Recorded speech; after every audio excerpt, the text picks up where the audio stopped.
আসসালামু আলাইকুম রহমতুল্লাহি ওয়া বারাকাতুহু। সুপ্রিয় দর্শক শ্রোতা, সকলকে জানাই ঈদের শুভেচ্ছা, ঈদ মোবারক। আজকে আপনাদের সামনে একটি আয়াত ব্যাখ্যা দিব এবং বাস্তবিক কিছু উদাহরণ দিয়ে আমাদের কি করণীয় কি বর্জনীয় এ বিষয়ে একটু কথা বলার চেষ্টা করব ইনশাআল্লাহ।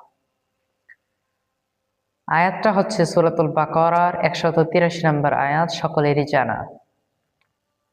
আল্লাহ তাআলা বললেন, ইয়া আইয়ুহাল্লাযীনা আমানু, হে বিশ্বাসীগণ, কুতিবা আলাইকুমুস সিয়াম, তোমাদের উপর সিয়ামকে অর্থাৎ রোজাকে ফরজ করা হয়েছে, কামা কুতিবা আলাল্লাযীনা মিন ক্বাবলিকুম, যেভাবে তা ফরজ করা হয়েছিল তোমাদের পূর্ববর্তীদের উপর, লাআল্লাকুম তাত্তাকুন, যেন তোমরা আল্লাহ ভীরু হতে পারো, তাকওয়া অর্জন করতে পারো। এই আয়াতের মূল বিষয় হচ্ছে তাকওয়া। তাকওয়াটা কি? তাকওয়া অর্থ হচ্ছে আল্লাহ ভীতি, খোদা ভীতি। এখন প্রশ্ন হচ্ছে, কিভাবে তাকওয়াবান সে, বা কাউকে দেখে কিভাবে বুঝবো যে সে তাকওয়াবান? শোনেন, বেশি বেশি নামাজ পড়ার নাম আল্লাহর ভয় না, তাকওয়া না। বেশি বেশি নফল রোজা রাখার নাম, ঈদের দিন ফটকা ফোটানোর নাম, আনন্দ করার নাম আল্লাহর ভয় না। তাইলে প্রশ্ন হচ্ছে, তাকওয়া কি? তাকওয়া হচ্ছে গুনাহ থেকে বেঁচে থাকার নাম। আপনি চাইলেই আনন্দ করতে পারবেন, চাইলেই আপনি বান্দার হক নষ্ট করতে পারবেন, কিন্তু চাইলেই গুনাহ থেকে বেঁচে আপনি থাকতে পারবেন না। সুতরাং তাকওয়া হচ্ছে আল্লাহর ভয়, যা গুনাহ থেকে বেঁচে থাকতে সাহায্য করে, এবং গুনাহ থেকে যে ব্যক্তি বেঁচে থাকতে পারবে সেই হচ্ছে মুত্তাকি, অর্থাৎ যার ভিতরে তাকওয়া আছে তাকে আরবিতে বলা হয় মুত্তাকি, অর্থাৎ সে তাকওয়াবান। এখন প্রশ্ন, তাকওয়া বুঝলাম, বাস্তবিক উদাহরণ কি? দেখেন, আমাদের সমাজে প্রচলিত যে রীতিনীতির মধ্যে রয়েছে, এর মধ্যে অন্যতম রীতিনীতির মধ্যে একটা হচ্ছে বিয়ে। এই বিয়ে এটা কিন্তু ফরজ। আমাদের সমাজে মানুষ বুঝে কিনা জানি না, ফরজ, নামাজও ফরজ, বিয়েও ফরজ।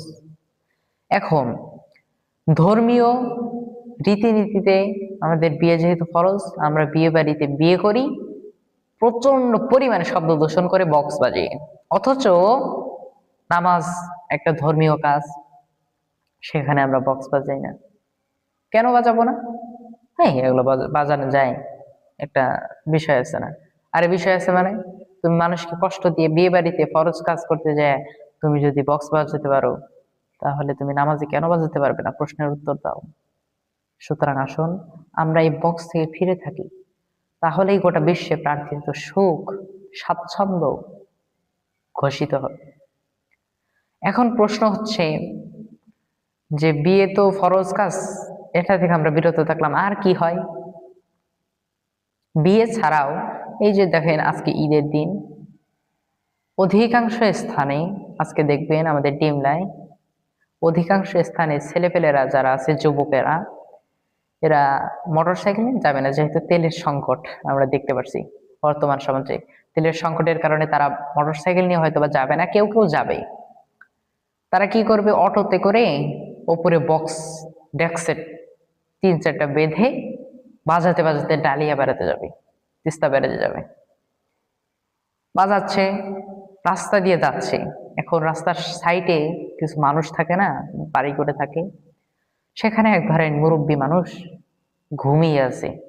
ঈদের নামাজ পড়ছে বেচারা, ফজরের নামাজ পড়ে ঘুম ভালো করে হয়নি, ঈদের নামাজ পড়ে ঘুমাইতে গেছে, ঘুমাইছে। এখন ওই লোকের হচ্ছে হার্টে সমস্যা। এখন কি হবে? আপনি টুক টুক টুক টুক করে বক্স বাজাচ্ছেন, হঠাৎ ওই লোকটার এমন জোরে কানের মধ্যে আঘাত এনেছে, তার হার্ট সংকোচন হয়েছে আর প্রসারণ হতে যায়, ফাটাস করে ফেটে গেছে। হার্ট অ্যাটাক যাকে আমরা বলি, আমরা যাকে ডাক্তারি ভাষায় অর্থাৎ চিকিৎসার ভাষায়, চিকিৎসা বিজ্ঞানের ভাষায় আমরা যাকে বলি হার্ট অ্যাটাক, এটা হয়ে যেতে পারে, মারা যেতে পারে। আপনি নিজের আনন্দের জন্য, বলে ঈদ মানেই তো আনন্দ, আপনি নিজের এই ঈদ যে আনন্দ, এই আনন্দ করতে যে মানুষকে কষ্ট দিয়ে মেরে ফেললেন। আপনি একবারও চিন্তা করেন না আল্লাহর সামনে দাঁড়াতে হবে? আপনি একবারও চিন্তা করেন না কাল কিয়ামতের ময়দানে আল্লাহর সামনে কি জবাব দিবে? এর নাম তাকওয়া। প্রশ্ন, এর নাম তাকওয়া। গতকাল শুক্রবার ছিল, এক মসজিদে নামাজ পড়ছি, খুব ভালো লাগলো। সেখানে যেয়ে দেখি মসজিদ কমিটি নির্দেশ দিয়েছে অন্তত আমাদের সমাজের একটা ছেলে পেলে যেন এই মাইকে করে ডেক ডেক করে অটত করে বক্স না বাজিয়ে ডালিয়া যায়। ডালিয়া যদি যায় সুন্দরভাবে যাবে, বাট বক্স বাজিয়ে তার যাবেই না, যাবেই না। বক্স তো দূর কথা, তার যাবেই না। আপনারা সচেতন থাকবেন, এই বিষয়ে কমিটি নির্দেশ দিয়েছে।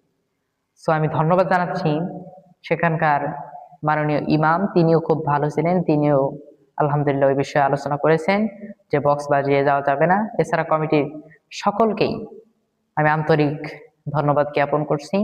মসজিদটির নাম ছিল মতির বাজার বাইতুন নূর জামে মসজিদ। এই মসজিদে গিয়ে আমার খুব ভালো লাগলো। আল্লাহর কাছে দোয়া করি যেন এই ইমাম, কমিটির সদস্য এবং সমাজবাসীকে আল্লাহ তাআলা হেফাজতে রাখেন, কবুল করে নেন, আমিন। সম্মানিত ভাইরা আমার, এ পর্যায়ে আমি শেষ করতে যাচ্ছি। একটা কথা বলে যাই, পৃথিবীতে কাউকে কষ্ট দিয়ে কিছু হাসিল করার নাম ঈমান না, আমল না, তাকওয়া না। সুতরাং আমরা এগুলো থেকে বিরত থাকবো ইনশাআল্লাহ। বক্স বাজানোর মতো একটা শব্দ দূষণ আইনত দণ্ডনীয় অপরাধ, এটা থেকে আমরা বিরত থাকার চেষ্টা করবো ইনশাআল্লাহ। এই বলে আমি আমার সংক্ষিপ্ত কথা, অগোছালো কথা এখানে শেষ করছি। আসসালামু আলাইকুম ওয়া রাহমাতুল্লাহি ওয়া বারাকাতুহু।